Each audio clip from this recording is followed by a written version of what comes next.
Hi student.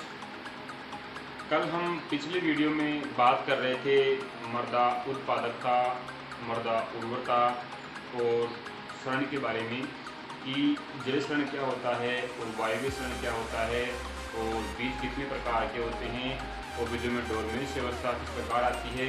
तो इन सब के बारे में हम पहले फर्स्ट लेसन में बात कर चुके थे और आज हम जो बात करेंगे टॉपिक की वो है इरिगेशन, सिंचाई के बारे में बात करेंगे।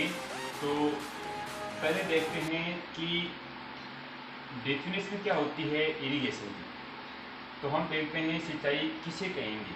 तो पौधों की वृद्धि के लिए, पौधों की वृद्धि के लिए और मृदा में आवश्यक नमी प्रदान करने के उद्देश्य से अगर हम कृत्रिम रूप से उसको पानी देते हैं या सिंचाई करते हैं तो क्या कहेंगे, उसे हम सिंचाई कहेंगे।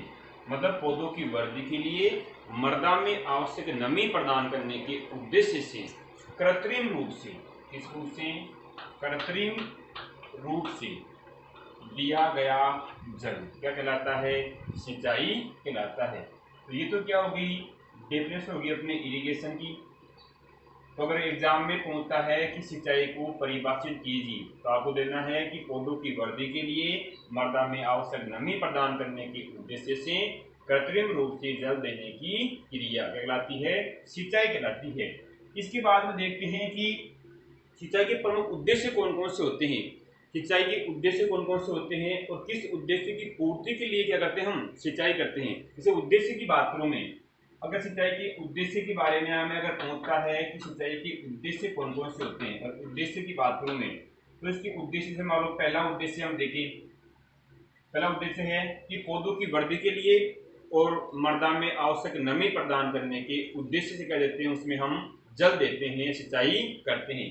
एक उद्देश्य ये हो गया कि पौधों में वृद्धि के लिए या मृदा में नमी प्रदान करने के उद्देश्य क्या करते हैं, हम फसल में सिंचाई करते हैं। दूसरा उद्देश्य यह है कि कृषण परत को, कृषण परत कौन सी होती है, कृषण परत, कृषण परत को नरम करने के लिए या उसे अनुकूल बनाने के लिए क्या देते हैं, उसमें हम सिंचाई देते हैं ताकि उसमें जो कृषि क्रियाएं हैं या जो कर्षण क्रियाएं करते हैं वो आसानी से की जा सके। दो उद्देश्य हो गए। तीसरा उद्देश्य ये होता है कि फसल को अल्पावधि में सूखे से बचाने के लिए, सूखे से बचाने के लिए क्या करते हैं, उसमें हम सिंचाई करते हैं कि फसल को सूखे से बचाने के लिए और उत्पादन बढ़ाने के लिए क्या करते हैं, उसमें हम सिंचाई करते हैं। चौथा जो इसका उद्देश्य आता है वो आता है फसल को पाले से बचाने के लिए, इसे बचाने के लिए, पाले से बचाने के लिए करते हैं, उसमें हम सिंचाई करते हैं। देखो सिंचाई कैसे करते हैं, फसल को पाले से बचाने के लिए हम 0.1% गंधक का अम्ल, गंधक का अम्ल H2SO4 H2SO4 काम में लेते हैं तो फसल को पाले से बचाते हैं। कई बार एग्जाम में पूछा गया प्रश्न है कि फसल को पाले से बचाने के लिए किस अम्ल का प्रयोग करते हैं, गंधक के अम्ल का प्रयोग करते हैं, H2SO4 का प्रयोग करते हैं 0.1%। अब जैसे ही अगर हम सिंचाई करते हैं तो सिंचाई करने के बाद में क्या होता है, फसल की सिंचाई करेंगे, जैसे ही पानी मृदा में पहुंचेगा तो इससे क्या होता है, सिंचाई करने के बाद में मृदा का तापमान क्या होता है, बढ़ता है और फसल क्या होती है, पाले से बची जाती है। तो ये तो क्या होगी, इसके प्रमुख उद्देश्य हो गए, चार उद्देश्य। सिंचाई की परिभाषा हो गई।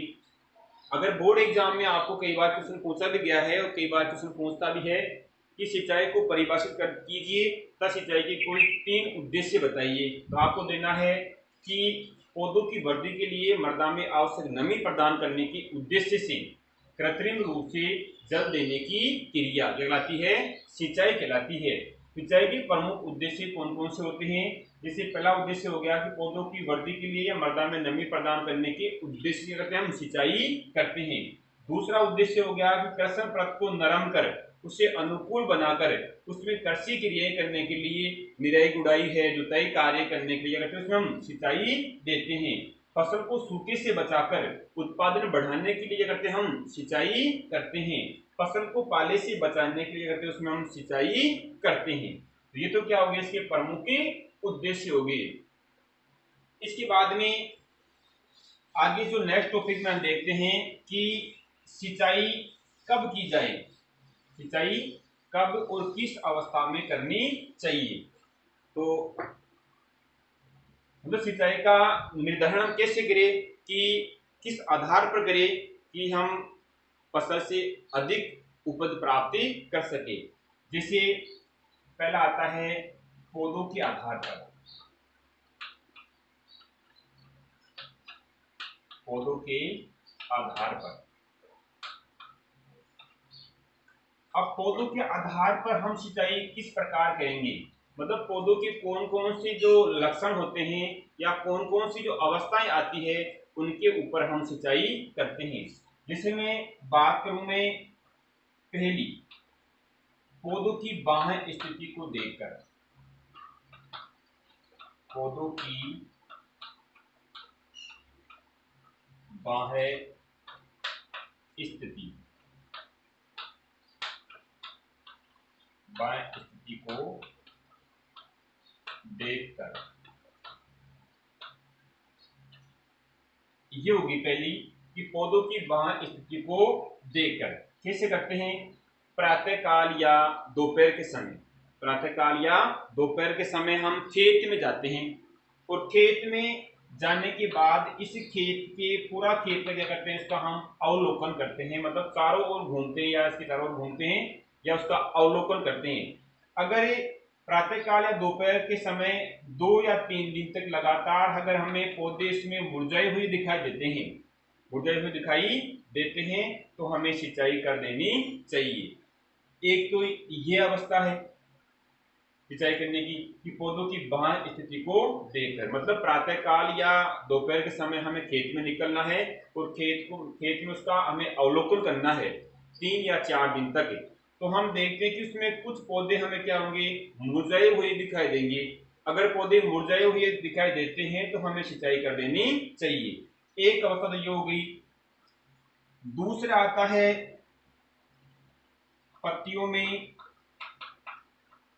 जल की मात्रा, पत्तियों में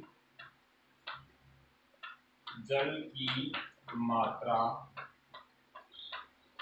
या जल विभव, जल विभव मापकर। देखो, पत्तियों में जल की मात्रा या जल विभव मापकर, तो सिद्धांत रूप में ये विधि क्या होती है, सबसे उपयोगी होती है। मतलब पत्तियों की जल की मात्रा या जल विभव मापकर अगर हम सिंचाई का निर्धारण करते हैं तो उपयुक्त क्या होती है, ये सबसे क्या होती है, अच्छी विधि होती है सिंचाई का निर्धारण करने की। तीसरी जो विधि आती है वो आती है पत्तियों का तापमान मापकर, पत्तियों का तापमान मापकर। पत्तियों का तापमान मापकर दो कैसे करते हैं, जब पौधों में और मृदा में नमी की कमी होती है, मतलब पौधों में और मृदा में क्या होती है, नमी की कमी होती है। तो नमी की कमी होने के बाद में पौधे क्या होते हैं, मुरझाने लग जाते हैं। पौधे क्या होते हैं, मुरझाने लग जाते हैं। और जो पत्तियों के जो बाह्य रंध्र होते हैं, जो पत्तियों क्या होते हैं, जो भारी रंध्र होते हैं, पत्तियों के जो बाह्य रंध्र होते हैं, जो स्टोमेटा होते हैं, वो आंशिक रूप से क्या होते हैं, पूर्णतः बंद हो जाते हैं। मतलब पत्तियों के जो रंध्र होते हैं वो आंशिक रूप से क्या होते हैं, पूर्णतः बंद हो जाते हैं। जो स्टोमेटा है वो क्या हो जाएगा, बंद हो जाएगा। और स्टोमेटा बंद होने के बाद में इसमें वाष्पोत्सर्जन की क्रिया भी क्या होती है, नहीं हो पाती है या बहुत ही कम हो जाती है। जिससे क्या होता है, इन पत्तियों की सतह का जो तापमान है वो क्या होता है, बढ़ने लगी जाता है। तो इस तापमान को हम infrared thermometer, infrared thermometer meter की सहायता से पत्तियों की सतह का तापमान मापकर हम सिंचाई का निर्धारण कर सकते हैं और फसल में सिंचाई दे सकते हैं। देखो इसमें पत्तियों का तापमान मापकर। मतलब पौधों में और मृदा में जब नमी की कमी हो जाती है तो पौधे क्या होते हैं, मुरझाने लग जाते हैं। और जो पत्तियों के जो बाहरी जो रंध्र हैं वो आंशिक रूप से पूर्णतः क्या होते हैं, बंद हो जाते हैं। इससे क्या होता है, वाष्पोत्सर्जन की जो क्रिया होती है वो बहुत ही कम हो जाती है और पत्तियों की सतह का जो तापमान है वो क्या होता है, बढ़ने लग जाता है। जब तापमान बढ़ता है तो इंफ्रारेड थर्मामीटर की सहायता से पत्तियों की सतह का हम तापमान मापते हैं, उस ऊंचाई का निर्धारण करते हैं। तो ये तीन क्या कर लिया हमने, सिंचाई का निर्धारण कर लिया कि पौधों की बाह्य स्थिति को देखकर, पत्तियों में जल की मात्रा या जल विभव मापकर और पत्तियों का तापमान मापकर। चौथी जो विधि आती है वो आती है क्रांतिक अवस्थाओं के आधार पर।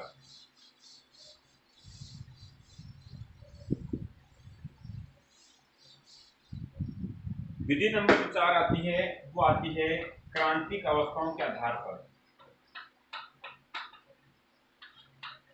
क्रांतिक अवस्थाओं के आधार पर।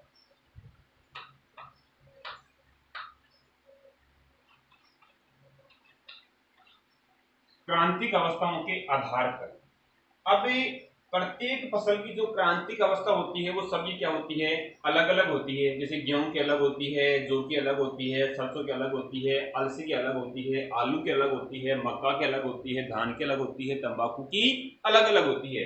तो इन सभी क्या होती है, क्रांतिक अवस्थाएं जो क्रिटिकल स्टेज है वो क्या होती है, अलग अलग होती है। तो उन अवस्थाओं के आधार पर अगर हम सिंचाई करते हैं तो ये क्या है, उपयुक्त विधि है क्रांतिक अवस्थाओं के आधार पर। जैसे हम देखते हैं कि क्रांतिक अवस्थाएं कौन कौन सी आती है। जैसे हम बात करूं मैं अपनी गेहूं की फसल की, तो गेहूं की फसल में जो क्रांतिक अवस्थाएं आती है वो कौन कौन सी आती है। मुख्य रूप से जो गेहूं में जो भारी मर्दाई होती है अगर वहां हम सिंचाई करते हैं तो इसमें मुख्य रूप से इसकी 6 क्रांतिक अवस्थाएं आती है। कितनी आती है, 6 क्रांतिक अवस्थाएं आती है। पहली क्रांतिक अवस्था की बात करूं मैं तो पहली अवस्था आती है CRI। कौन सी आती है पहली अवस्था, CRI। इसे बोलते हैं शीश जड़ जमते समय या कहते हैं इसे चंदेरी जड़ निकलते समय। और ये अवस्था कब आती है, गेहूं के बोने के लगभग 21 दिन के बाद में। कब आती है, 21 दिन के बाद में। कई बार एग्जाम में जेट में कई बार प्रश्न पूछा गया है कि गेहूं में सिंचाई की प्रमुख क्रांतिक अवस्था कौन सी होती है, CRI। कौन सी होती है, CRI अवस्था। और ये CRI अवस्था कब आती है, 21 दिन के बाद में आती है। कब आती है, 21 दिन के बाद में। दूसरी जो क्रांतिक अवस्था आती है वो आती है कले फूटते समय। कले फूटते समय, कले फूटते समय, कले फूटते समय। और तीसरी जो अवस्था आती है वो आती है गांठ बनते समय। गांठ बनते समय मतलब गांठ बनती है। चौथी अवस्था आती है बालियां आते समय। गेहूं में क्या आती है, बालियां, बालियां आते समय। और पांचवी जो अवस्था आती है गेहूं में वो आती है दुधिया अवस्था। कौन सी आती है, दुधिया अवस्था। और छठी जो अवस्था आती है वो आती है दाना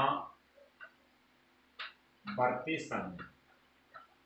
दाना भरते समय। तो ये तो क्या होगी, गेहूं में सिंचाई की प्रमुख क्रांतिक अवस्थाएं कितनी हो गई, 6 अवस्थाएं होती है। पहली आती है CRI अवस्था, मतलब गेहूं के बोने के लगभग 21 दिन के बाद में क्या आती है, ये अवस्था आती है। कौन सी, CRI अवस्था, शीश जड़ जमते समय। तो ये होती है पहली अवस्था। पहली अवस्था जैसे कई बार इसको हम जैसे मारवाड़ी भाषा में बोलते हैं इसको कोरपाण। क्या बोलते हैं इसको, कोरपाण बोलते हैं। जैसे कई बार बोलते क्या, पहली कोरपाण, अंतिम क्या होती है छुटपाण, मतलब सी आ रहा है अवस्था को क्या बोलते हैं हम कोरपाण भी कह सकते हैं। तो कब आती है 21 दिन के बाद में आती है। दूसरी आती है कले फूट समय, मतलब उसके बाद क्या फूटेंगे कले फूटेंगे, उसके बाद में तने में क्या बनती है उसमें ऐसे गांठें बनती है, तने में क्या बनती है उसमें से गांठें बनती है। तो वो कौन सी आती है अवस्था, कौन सी आएगी तीसरी गांठें बनते समय। फिर आती है इसमें बाली, फिर क्या आती है इसमें बाली आती है। और बाली के बाद में, बाली आने के बाद में उसमें क्या होते हैं दाने होते हैं। और दाने क्या होते हैं दुधिया अवस्था में, क्या होते हैं वो दुधिया अवस्था में होते हैं। किसमें होते हैं दुधिया अवस्था में, मतलब दानों में क्या होता है दूध भरा हुआ रहता है। और फिर आपकी छठी कौन सी दाना भरते समय। अब इस दुधिया अवस्था के बाद में, दुधिया अवस्था के बाद में और दाना भरते समय इनके बीच की जो अवस्था होती है उसे कहते हैं डफ अवस्था। क्या कहेंगे उसे हम डफ अवस्था कहते हैं, उसे कहेंगे हम डफ अवस्था। मतलब दुधिया अवस्था के बाद में जब दाना क्या होता है सख्त होने लगता है तो उसे क्या कहेंगे हम डफ अवस्था कहेंगे। तो ये तो क्या होगी इसकी प्रमुख क्रांति की अवस्थाएं। अब मानो कि कोई किसान है, वो उसको गेहूं में सिंचाई करने के लिए कि उसके पास 2 ही बार पानी देने के लिए पानी उपलब्ध है, तो वो किसान किस अवस्था पर सिंचाई करे ताकि उसे उत्पादन भी प्राप्त हो सके। अगर 2 ही सिंचाई क्रांतिक अवस्थाएं पूछता है तो पहली कौन सी हो जाएगी CRI, और दूसरी कौन सी हो जाएगी दुधिया अवस्था, या पूछ सकता है आपको डफ अवस्था। ये 2 प्रमुख क्रांतिक अवस्थाएं होती है जिन पर पौधे को पानी पिलाना क्या होता है अत्यधिक आवश्यक होता है। अगर आपको एग्जाम में पूछता है कि गेहूं में सिंचाई की प्रमुख क्रांतिक अवस्थाएं कौन कौन सी होती है, तो आप ये 6 अवस्थाएं बता सकते हो। CRI कली फुटान, गांठ बनते समय, बालियां आते समय, दुधिया अवस्था पर, तो दाना बढ़ते समय। अगर नोट में इसमें पूछता है कि डफ अवस्था क्या होती है, तो डफ अवस्था दुधिया अवस्था के बाद दाना क्या होता है सख्त और लगता है, क्या कहेंगे उसे हम डफ अवस्था कहते हैं। ये तो क्या हो गई गेहूं के लिए। अब ऐसे ही मैं बात करूं, जैसे जौ की बात करूं मैं कि जौ की फसल के लिए क्रांतिक अवस्थाएं कौन कौन सी आती है। जैसे जौ में बुआई के 30 दिन के बाद में और दाना भरते समय 2 अवस्थाएं हैं। एक तो कौन सी होगी बुआई के 30 दिन बाद, कब करेंगे बुआई के 30 दिन के बाद में, और एक करेंगे जब उसमें दाना भरते समय, 2 अवस्थाएं होगी। अगर ऐसी बात करूं मैं सरसों, अलसी और चना, सरसों अलसी और चना, अगर इन तीनों फसलों की बात करूं मैं कि इनमें सिंचाई की प्रमुख क्रांतिक अवस्थाएं कौन कौन सी होती है, तो इनमें पहली तो आती है फूल आने से पहले। मतलब कभी भी इन फसलों में फूल आते समय सिंचाई नहीं करनी चाहिए, क्योंकि जैसे ही हम इरिगेशन इसमें सिंचाई करेंगे तो जो फूल आ रहे हैं पुष्प आ रहे हैं वो क्या होंगे झड़ी जाएंगे और हम उत्पादन प्राप्त नहीं होगा। इसके करते हैं सरसों अलसी चना में फूल आने से पहले, फूल आने से पहले और दाना या फलियां बनते समय, या फलियां बनते समय सिंचाई की कमी नहीं होनी चाहिए, मतलब उसमें पानी देना चाहिए। ये 2 बातें हो गई सरसों अलसी और चना में, कब फूल आने से पहले और फलियां बनते समय। ऐसे ही करते हैं मूंगफली में। मूंगफली की बात करूं मैं तो मूंगफली में सुइयां बनने से लेकर के दाना बनने तक उसमें नमी की कमी नहीं होनी चाहिए। तो कई बार हम देखते हैं कि जो मूंगफली होती है वो मर्दा के नीचे और भाग बनती है ऐसे, यहाँ जाके क्या बनती है उसमें मूंगफली बनती है ऐसे, ठीक है ना। तो इसमें ये सुइयां बनती है हल्की हल्की व्हाइट व्हाइट सी होती है, ये सुइयां बनती है, इन सुइयों में क्या बनता है फिर इसमें दाना बनता है। तो ये सुइयां बनने से लेकर के लगभग तब तक दाना बनते समय तक उसमें नमी की कमी नहीं होनी चाहिए। ऐसे ही की बात करें हम तो मक्का, मक्का की बात करूं तो मक्का में एक तो नर मंजरी आते समय, नर मंजरी आते समय और एक भुट्टा बनते समय, मतलब नर या मादा मंजरी, नर या मादा मंजरी आते समय या भुट्टा बनते समय उसमें पानी की कमी नहीं होनी चाहिए। ऐसे ही आलू आता है, तो आलू में एक तो अंकुरण के समय, जब भी हम आलू बोते हैं तो अंकुरण के समय, और उसके बाद में कंद बनना प्रारंभ हो उस समय उसमें पानी की कमी नहीं होनी चाहिए। तो ये प्रमुख फसलें हैं जिनकी क्रांति की अवस्थाएं होती है। जैसे गेहूं में पढ़ी हमने 6 क्रांतिक अवस्थाएं, और जौ में पढ़ी है हमने 2 क्रांतिक अवस्थाएं 30 दिन के बाद में और दाना भरते समय। सरसों अलसी चना में फूल आने से पहले और फलियां बनते समय। मूंगफली में सुइयां बनना प्रारंभ हो उससे लेकर के जब उसमें दाना बने तब तक नमी की कमी नहीं होनी चाहिए। मक्का में नर या मादा मंजरी मंजरी होता है पुष्प आते समय, और उसमें क्या भुट्टा जो भुट्टा बनता है उस समय उसमें क्या होना चाहिए, मतलब उसमें नमी की कमी नहीं होनी चाहिए। ऐसे तंबाकू में आती है छुटाई के समय। तो ये तो क्या होगी प्रमुख क्रांतिक अवस्थाओं के आधार पर क्या करते हैं उसकी हम सिंचाई का निर्धारण करते हैं। ठीक है, बाकी पढ़ेंगे हम नेक्स्ट वीडियो में।